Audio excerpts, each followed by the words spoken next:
so if I go back to this drive here, you'll notice that the officials, and I'm gonna mute this real quick. As the drive comes through here, you'll notice that we have a double whistle here, our C, in our lead. They go up with a double whistle. And then our lead, called a technical foul, blue 11. And again, what should have happened here is white 11 should be shooting. Our C is going to the table to report, and our lead, as he's going to get the ball, I guess number 11 for blue, says something that doesn't sit well with him. So he assesses the technical foul. The C, who's the crew chief in the game, realizes, hey, something's going on here, and gets together with his partner, as he should, say, okay, what do we got? And let's make sure we do this in the right order. This is something that would be very important from a crew chief's perspective to be able to get that. So, as you see here, they get together and they talk, and for some reason, they only report the technical foul. And I'm going to turn the volume back on so you can hear this, because I think it's important.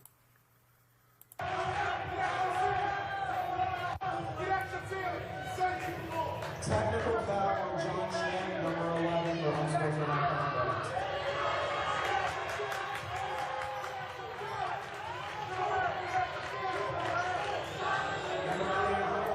Now, as you can hear, the crowd's very loud. It's a pretty tough environment. But they only report the one foul. Also, you notice that number 11 doesn't go to the free throw line. It's number 3. So right now, my radar should go up. I should be saying, wait a minute, number 11's on the free throw line. Why is number 3 there? He's there because he's shooting the technical foul first. But 10 team fouls, we should be shooting the other foul first. So as I play this through, you'll see what happens. And by the way, our lead should never go on this side of the court here. You should just be down here, and like as if it was a normal free throw. But again, the emotions, the adrenaline. There's a lot of different components here. This crowd is not very helpful, to the situation, and sometimes we get rattled. And I think that's part of what the problem was in this case.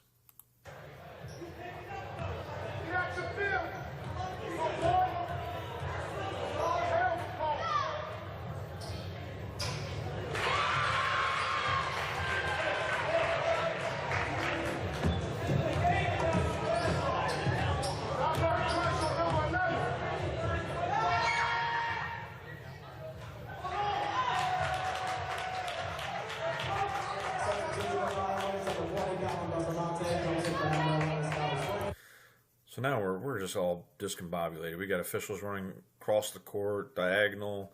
We got our officials putting the ball in play at the division line, coming in, trying to figure out, hey, maybe he realizes that there's something going on, but the crew chief and the other officials say just put the ball in play.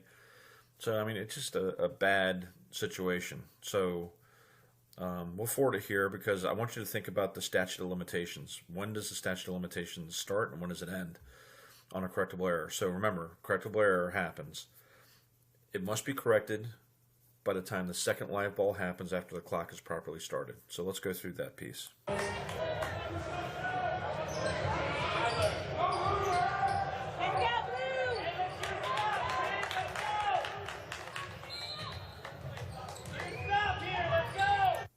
Clock is properly started. That was the first live ball. So now, once the ball becomes dead, we got to correct it before it comes live again.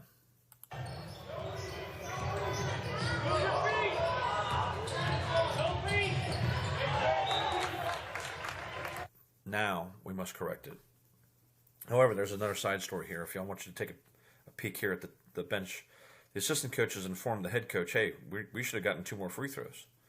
The head coach is informing the crew chief, who's in trail, that we should have 2 free throws. But unfortunately, what ends up happening is he gets confused, and you can see that he's trying to think about what the coach is asking. Now, what should happen is he should just blow the whistle and say, hey, wait a second, guys, let's get together and make sure we get this right. But instead, while he's trying to digest it, the lead sees that, hey, this coach is yelling at my partner, so I better get the ball and play quick so that he can stop yelling. And what ends up happening is that exasperates the situation and puts us into a worse spot.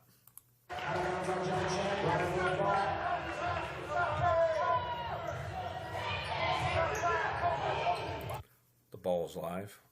Statute of limitations has run out. Even if he blows his whistle now, which he doesn't, and says, you know what, coach, you're right.